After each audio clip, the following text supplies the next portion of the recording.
sobat sehat sekalian, rekan-rekan sebangsa dan setanah air.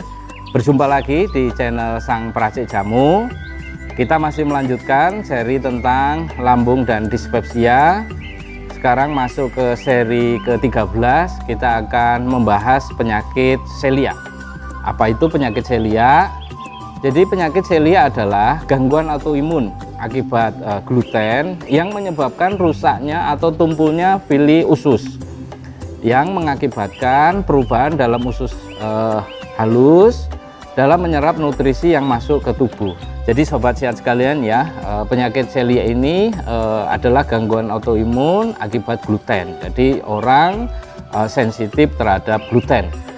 Gluten adalah jenis protein yang terkandung dalam gandum hasil persilangan seperti gandum hitam dan jelai. Jadi gluten ini terbesar ada di gandum sobat sehat sekalian. Nah, celiac disease terjadi ada 1% di antara populasi anak dan dewasa. Jadi orang yang terkena penyakit celiac ini populasinya kurang lebih 1%. Nah, ini kami kumpulkan dari berbagai macam data sobat sehat sekalian. Nah, ini ada beberapa penelitian kadar gluten yang aman dikonsumsi. Nah, penelitian menunjukkan bahwa ambang batas biasa untuk konsumsi gluten adalah 10 mg per hari. Ya, sangat sedikit sekali sobat sehat sekalian. Jumlah gluten dalam makanan itu sangat bervariasi. Nah, produk bebas gluten itu harus mengandung kurang dari 20 ppm gluten. Jadi manakala orang menyebut bahwa produk ini bebas gluten, itu harus kurang dari 20 ppm menurut keputusan Badan Pengawas Obat dan Makanan Amerika Serikat atau FDA. Jadi produk bebas gluten adalah kurang dari 20 ppm. Ini menurut FDA Amerika sana. Ini berarti untuk mencapai ambang batas harian 10 mg ketika kita ingin memakan roti yang bebas gluten, padahal bebas gluten itu kan harus 20 ppm ke bawah. Nah, manakala kita mengkonsumsi 17 potong roti yang 20 ppm, 20 potong gitu, itu sudah mencapai 10 mg per hari. Nah, inilah ambang batas kita untuk maksimal konsumsi gluten. Jadi untuk 10 mg gluten ini kalau kita realisasikan di kehidupan sehari-hari, itu tepung seukuran ujung pena saja itu sudah 10 mg. Jadi orang-orang yang kena penyakit celiac ini itu sangat sensitif sekali terhadap gluten. Jadi penyakit celiac ini itu terjadi ketika sistem kekebalan tubuh bereaksi tidak normal terhadap gliadin. Apa itu gliadin? Gliadin itu yaitu komponen protein yang terkandung di dalam gluten. Nah, sistem tubuh penderita menganggap bahwa gliadin ini sebagai ancaman dan memproduksi antibodi untuk melawannya. Nah, antibodi itulah yang menyebabkan peradangan pada usus dan mengganggu proses pencernaan. Sehingga respon imun itu, sobat sehat sekalian, terhadap penyakit celiac ini akibat gliadin tadi yang ada di dalam gluten itu mengakibatkan peradangan pada usus dan sistem pencernaan kita. Nah, sekarang gejala-gejalanya. Gejala penyakit celiac ini pada anak-anak. Jadi memang penyakit celiac ini 1% tadi dari populasi itu juga terjadi pada anak-anak sobat sehat sekalian. Yang pertama diare kronis ya. Terus kemudian sembelit, kemudian perut kembung, kemudian mual dan muntah, kemudian sakit perut. Berikutnya tinja berbau, tidak sedap, dan seperti berminyak dan terlihat pucat. Kemudian penurunan berat badan atau berat badan sulit naik. Jadi orang yang kena penyakit celiac ini sobat sehat sekalian, kalau dalam bahasa sehari-hari kurus gitu ya. Mungkin lebih dari kurus, kalau di Jogja ini disebut cungkring begitu ya. Jadi saking kurusnya. Dan memang respon tubuh terhadap gluten itu dianggap musuh. Kemudian mudah memar. Kenapa mudah memar? Karena kekurangan vitamin K, sehingga kena sedikit warnanya kehitam-hitaman di kulit kita itu akibat kekurangan vitamin K. Kemudian perut buncit. Nah, perut buncit ini awal dari tanda gejala kita kekurangan gizi. Nah, kita kekurangan gizi terutama protein, sehingga tubuh merespon itu lama-kelamaan menjadi penyakit busung lapar. Berikutnya adalah kejang. Nah, sobat sehat sekalian, rekan-rekan sebangsa dan setanah air, tadi untuk anak-anak, sekarang untuk orang dewasa.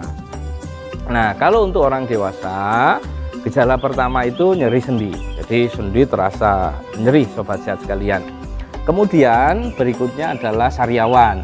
Nah, sariawan ini juga bagian dari gejala orang yang terkena seliak. Kemudian anemia, jadi atau defisiensi besi. Berikutnya adalah sakit kepala. Nah, ini sakit kepala ini juga dialami bagi penderita penyakit seliak. Berikutnya pengeroposan tulang atau osteoporosis. Nah, ini sobat sehat sekalian. Jadi akibat penyakit seliak ini kita boleh dikatakan malnutrisi, salah satunya kalsium ini, sehingga bisa berdampak pada pengeroposan tulang kita. Kemudian jelas tubuh mudah lelah. Ya bagaimana tubuh tidak mudah lelah karena kita kekurangan gizi ya. Berikutnya adalah kerusakan pada enamel gigi kita ya tulang ya, sekarang gigi kita.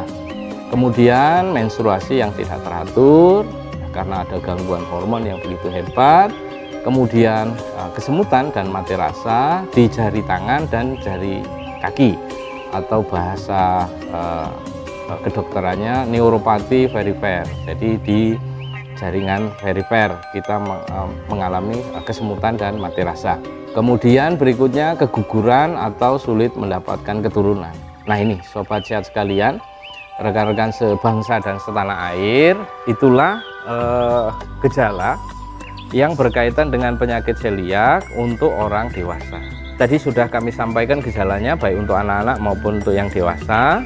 Penyakit seliak ini juga dapat menyebabkan dermatitis herpetiformis yang ditandai dengan keluhan ruam kulit. Jadi kulit kita itu ada ruam-ruamnya yang disertai lepuh dan gatal. Nah, ruam umumnya itu muncul di area siku kita, terus kemudian lutut, bokong kita, terus kemudian kulit kepala.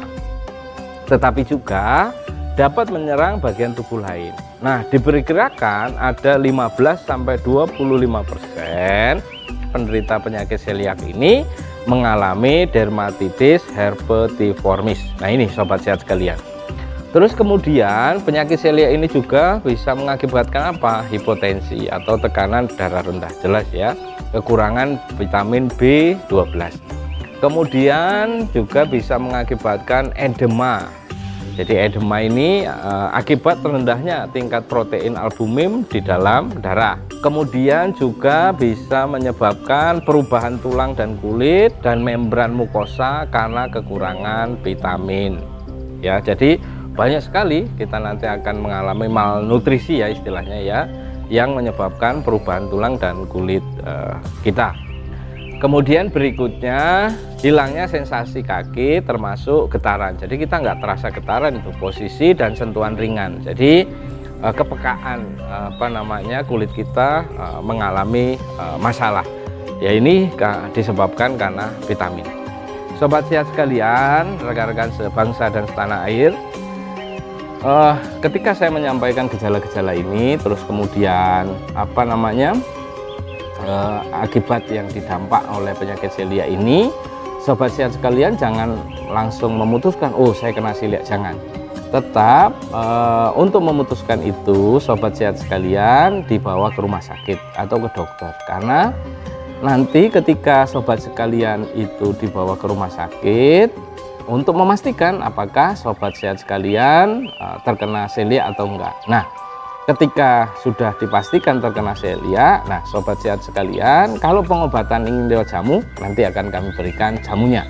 Nah, manakala sobat sehat sekalian ke rumah sakit, apa saja sih yang diperiksa? Yang jelas, yang diperiksa yang pertama adalah darah. Jadi dilakukan tes darah untuk mendeteksi antibodi yang terkait dengan penyakit celiak. Kemudian tes genetik. Nah, ini untuk menyingkirkan kemungkinan gejala yang dialami oleh seseorang yang disebabkan oleh penyakit lain dengan mendeteksi kelainan genetik pada gen. Kemudian apalagi endoskopi. Nah, ini untuk melihat kondisi usus kecil kita dengan menggunakan selang kecil berkamera atau endoskop atau kapsul endoskopi. Jadi sangat kecil sekali dimasukkan dalam lambung kemudian ke dalam usus kita. Kemudian biopsi. Nah, ini biopsi ini pengambilan sampel jaringan di kulit ya bagi seseorang yang terkena dermatitis herpetiformis tadi, atau juga sampel jaringan di usus kecil untuk diteliti di laboratorium apakah betul kita terkena penyakit celiak.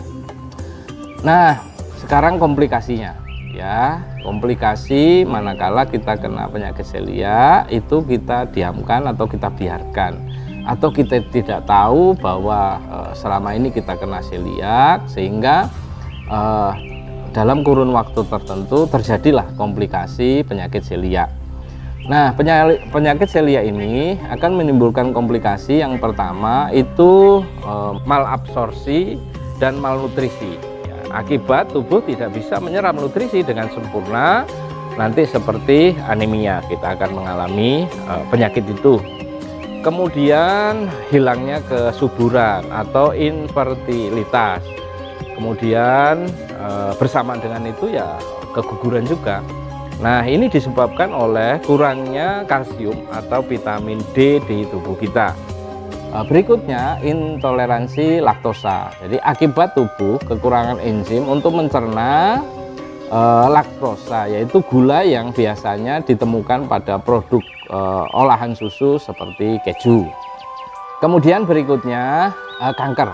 Jadi penyakit celiak ini dapat menimbulkan komplikasi kanker, terutama kanker usus besar, kemudian limfoma usus dan limfoma Hodgkin.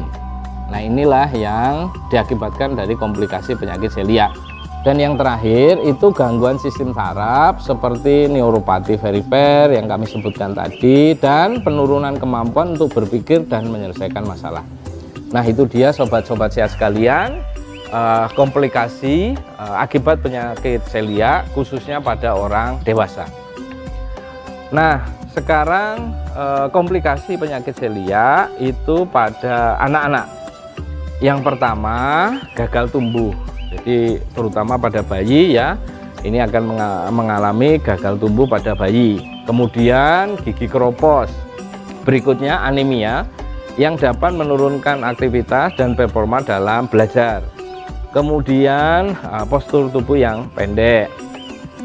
Berikutnya pubertas yang terlambat. Dan yang terakhir itu gangguan sistem saraf seperti kesulitan belajar dan kejang. Sobat sehat sekalian, rekan-rekan sebangsa dan setanah air, itu tadi komplikasi pada anak-anak manakala anak-anak terserang penyakit celiak. Nah, sekarang resep jamunya. Ini akan kami sampaikan teorinya dulu ya, lengkap sampai cara membuat, kemudian nanti kita praktekkan ya sobat sehat sekalian.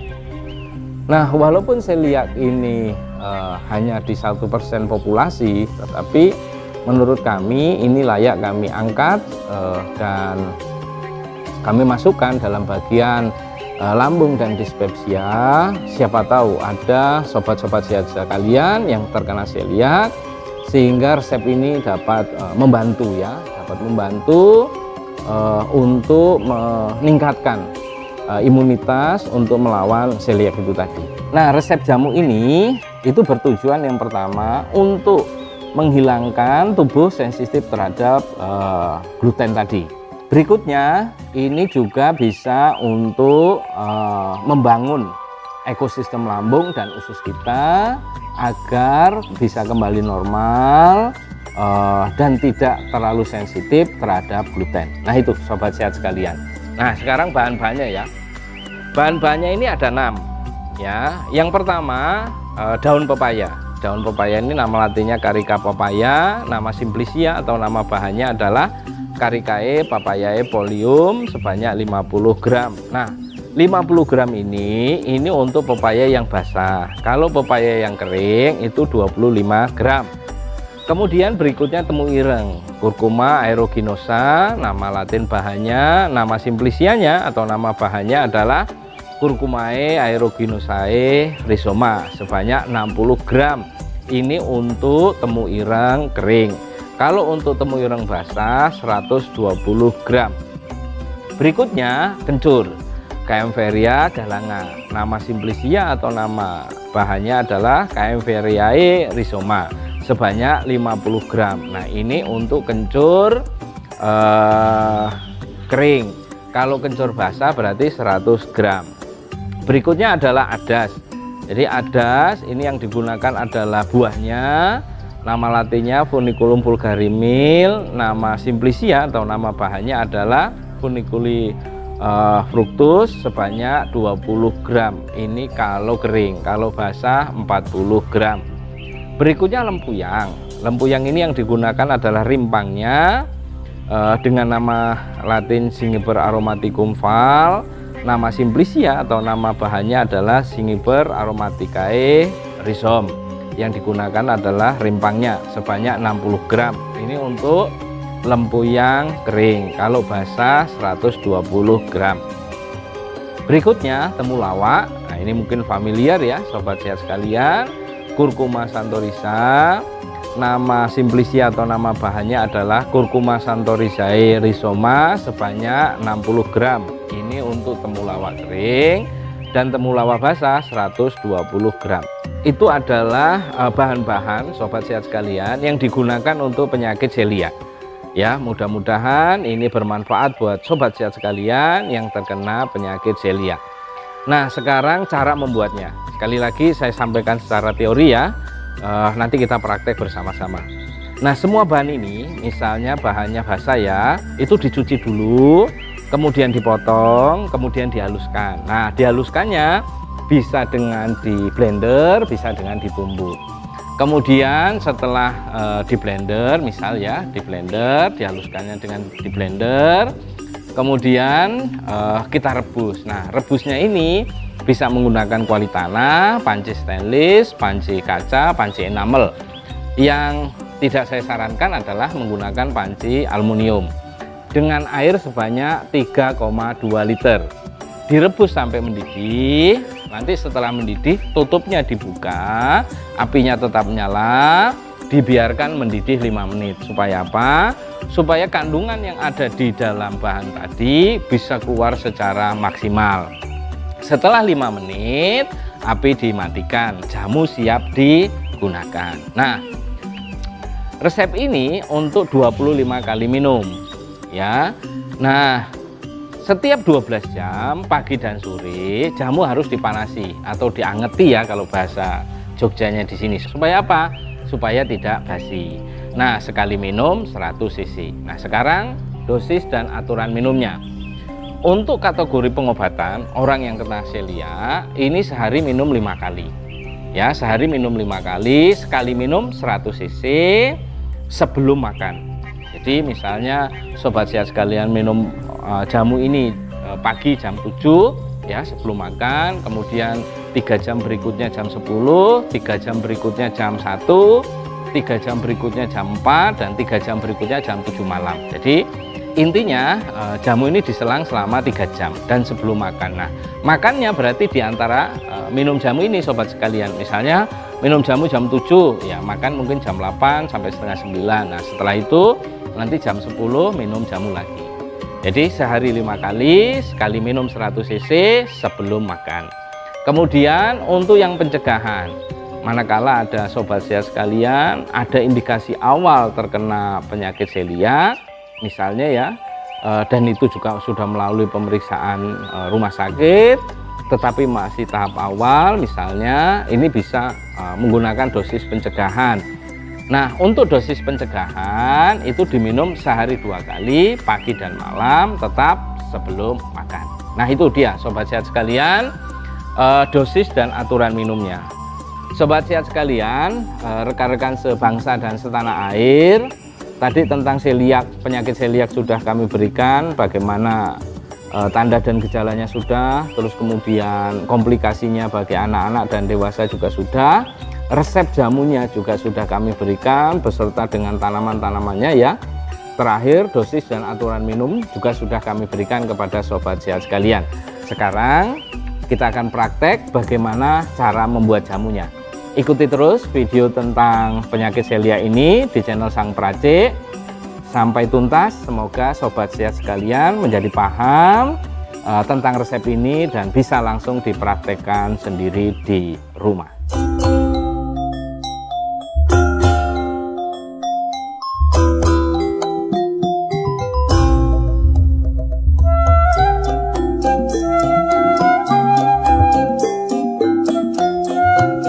Sobat sehat sekalian, rekan-rekan sebangsa dan setanah air, sekarang kita akan praktekkan ya bagaimana cara membuat resep jamu untuk penyakit seliak. Nah, ini sobat sehat sekalian, bahan-bahannya sudah kami siapkan. Jadi kalau yang pakai kering ini kami beri contoh juga, kalau yang pakai basah juga kami berikan contoh. Nah, kalau untuk yang kering biasanya ketika proses pengeringan kan sudah dirajang atau dikecilkan, nah sehingga tidak perlu di blender. Nah ini bisa langsung kita masukkan dalam kuali. Nah manakala yang basah yang kita gunakan ini nanti ukurannya kita kecilkan kemudian kita blender. Nah sekarang yang yang kering kita masukkan dulu ya sobat sehat sekalian. Jadi ini sudah kami siapkan semua agar kita mudah untuk mempraktekkan. Nah ini yang kering, ini ada kebetulan ada dua bahannya. Yang pertama ini ada daun pepaya atau daun kates ya kalau di sini ya. Kita masukkan dulu yang untuk daun pepayanya. Oke, tadi berapa daun pepaya? 50 gram. Itu kalau basah, kalau kering 25 gram. Oke. Terus kemudian yang berikutnya yang kering ini adalah buah adas. Nah, buah adas kita masukkan. Oke, nah yang basah ini kita kecilkan ukurannya, kemudian kita blender ya sobat sehat sekalian. Nah ini tadi sebagian sudah kami kecilkan biar cepat mengecilkannya. Nah ini masih ada sisa-sisa yang kering, nanti terakhir kita masukkan lagi ya sobat sehat sekalian. Kita kecilkan dulu yang ini pertama lempuyang. Ya, lempuyang ini kalau kering 60 gram, kalau basah berapa? 120 gram. Kita kecilkan dulu sebelum kita blender. Tidak usah terlalu kecil sobat sehat sekalian, karena blendernya biasanya sudah mampu untuk mengecilkan. Nah terus pertanyaannya, Pak ini tuh dikupas enggak? Kalau saya tidak dikupas, hanya dicuci bersih. Karena apa? Karena kandungan yang ada pada kulit lempuyang ini juga bermanfaat untuk ekosistem lambung kita. Oke, kita kecilkan dulu. Nah, kemudian kita masukkan di dalam blender. Ya, kita masukkan dulu ke dalam blender. Ya, kemudian berikutnya temulawak. Nah, temulawak ini juga kalau kering berapa tadi? 60 gram. Kalau basah 120 gram. Sama, temulawak ini tidak kupas, hanya dicuci bersih ya. Ingat ya sobat sehat sekalian, dicuci bersih. Kita kecilkan dulu ukurannya. Oke, ini tadi juga sebagian sudah kami kecilkan supaya cepat ini sobat sehat sekalian. Dah ini sudah kita kecilkan, kemudian kita masukkan lagi ke dalam blender. Terus kemudian kencur. Nah kencur ini kalau kering berapa tadi? 50 gram. Kalau basah 100 gram. Nah kita kecilkan dulu ukuran kencur. Biasanya kencur-kencur yang ada itu sudah kecil, tapi agar lebih mudah kita kecilkan sedikit lagi ya, supaya proses memblendernya bisa cepat. Nah kita masukkan ke dalam blender. Kemudian berikutnya apa? Temu ireng ya. Temu ireng ini kalau tadi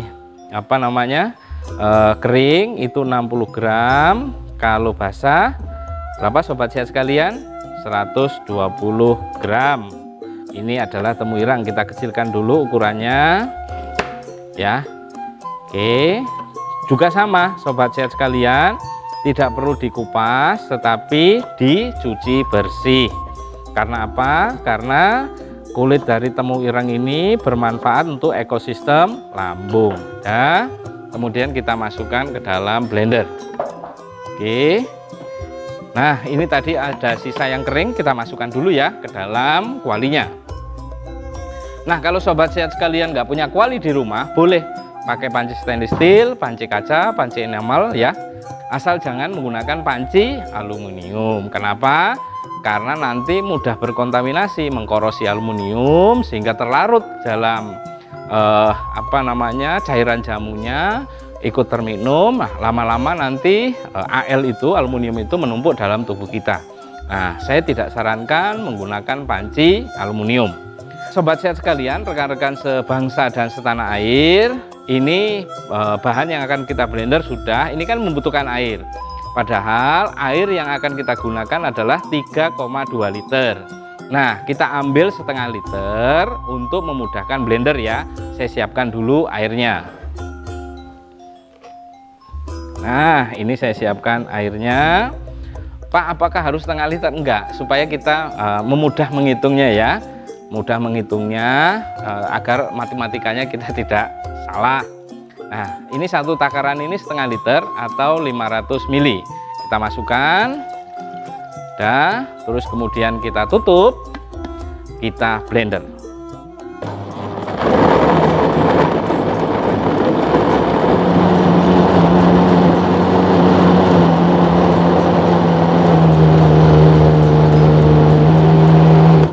Oke, sudah cukup sobat sehat sekalian. Sekarang kita masukkan, kita campur ke dalam kuali. Oke ya, kita masukkan. Terus kemudian ini kan masih ada sisa nih di dalam blender ini. Nah, ini kita bilasi. Kalau bahasa Jogja dikoclai. Kita bilasi dulu menggunakan air juga setengah liter. Agar apa? Supaya mudah untuk menghitungnya. Oke, kita bilasi. Ya, kita goyang-goyangkan supaya sisanya bisa ikut masuk ke dalam kuali. Dah, berarti air yang sudah kita gunakan berapa? 1 liter. Tadi setengah liter untuk memblender, setengah liter untuk membilas. Berarti kurangnya 2,2 liter. Kita takar, berarti 4 kali ini ya. Dan yang kelima nanti yang 200. Oke, 1, 2,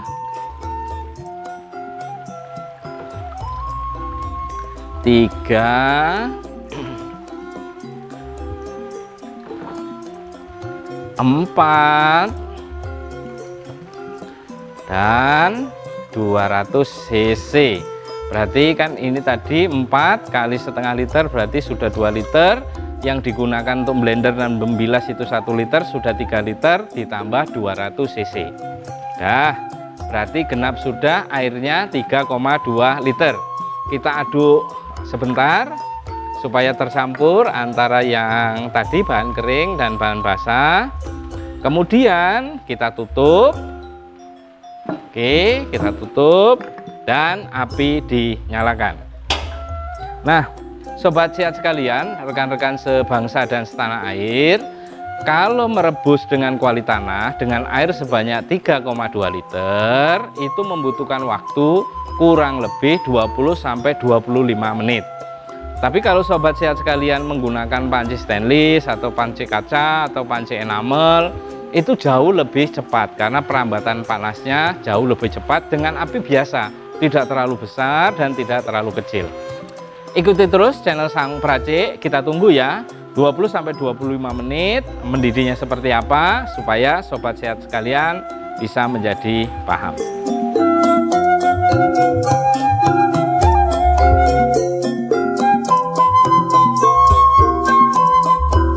Sobat sehat sekalian, rekan-rekan sebangsa dan setanah air, sudah 25 menit ya. Kita lihat apakah sudah mendidih. Oh, sudah mendidih sobat sehat sekalian. Tutupnya kita buka ya. Terus kemudian kita aduk. Ya, kita aduk. Dan setelah itu kita biarkan mendidih selama 5 menit. Nah, sobat sehat sekalian, yang berkaitan dengan penyakit celiak sudah kami berikan ya, tadi apa itu celiak, terus kemudian gejalanya, terus komplikasinya juga seperti apa, kemudian resep jamunya beserta tanamannya juga sudah kami berikan kepada sobat sekalian. Kemudian cara merebusnya ya, sudah kami berikan. Nah, untuk episode berikutnya ini masih seri lambung dan dispepsia. Untuk yang seri ke-14 kita akan membahas makanan-makanan yang dianjurkan bagi orang yang terkena lambung dispepsia. Supaya apa? Supaya dalam pengobatannya ini bisa maksimal ya. Ikuti terus untuk seri yang ke-14, makanan apa saja sih yang dianjurkan untuk penyakit lambung dan dispepsia. Baik sobat sekalian, ini sudah 5 menit, api kita matikan ya. Nah, kita aduk sebentar, terus kemudian kita ambil 100 cc itu seperti apa. Saya sudah siapkan gelas beserta saringannya ya sobat sehat sekalian. Jadi nanti kalau di rumah ya sobat sehat harus menyiapkan saringannya juga. Nah, oke, cukup. Nah, ini ampasnya kita masukkan lagi. Ingat, setiap 12 jam jamu ini dipanasi. Jadi kalau ini misalnya pagi hari, nanti malam setelah 12 jam jamu dipanasi. Supaya tidak apa sobat sehat sekalian, supaya tidak basi ya. Nah, karena jamu ini untuk 25 kali minum, kalau sehari 5 kali berarti kan untuk 5 hari baru habis. Nah, selama 5 hari itu berarti dipanasi kurang lebih 9 kali. Jadi mulai dari perebusan pertama, kemudian malam dipanasi, besok pagi dipanasi, besok malam dipanasi, dan seterusnya. Nah, ini dia sobat sehat sekalian, 100 cc seperti ini. Jadi hanya separuh gelas ya. Kalau di sini disebut gelas blimbing. Ini takaran utuh penuhnya adalah 200 cc. Nah, ini separuhnya. Nah, mungkin ada sobat sehat sekalian, Pak itu kan pahit, boleh nggak Pak ditambah dengan madu atau apa begitu? Nah, saran saya sobat sehat sekalian, kalau pengen segera sembuh, saran saya tidak usah ditambah apa-apa. Terus kemudian menghilangkan rasa pahitnya seperti apa? Ya mungkin diisi makanan-makanan, terutama kalau ini untuk penyakit celiak yang bebas dari gluten, sehingga pengobatan penyakit celiak ini bisa maksimal. Kepepetnya, kalau bahasa Jogja kepeksonya gitu, bolehlah ditambah dengan madu 1 sendok, atau setelah minum jamu sobat sehat sekalian siapkan gula merah sedikit saja yang bisa membantu menghilangkan pahit. Tetapi saran saya polosan saja. Habis minum ini sobat sehat sekalian bisa minum air putih. Nah, itulah sobat sehat sekalian berkaitan dengan penyakit celiak beserta resepnya, dosis dan aturan minumnya. Sebagai penutup, kami akan memberikan pantun untuk sobat sehat sekalian. Mumpung awake dhewe tasih teng alam lasut, dadiya tiyang sing kathah manfaate. Sinten sing gerah celiak akut, monggo kanca ndamel racikan jamu puyang lan kanca-kancane.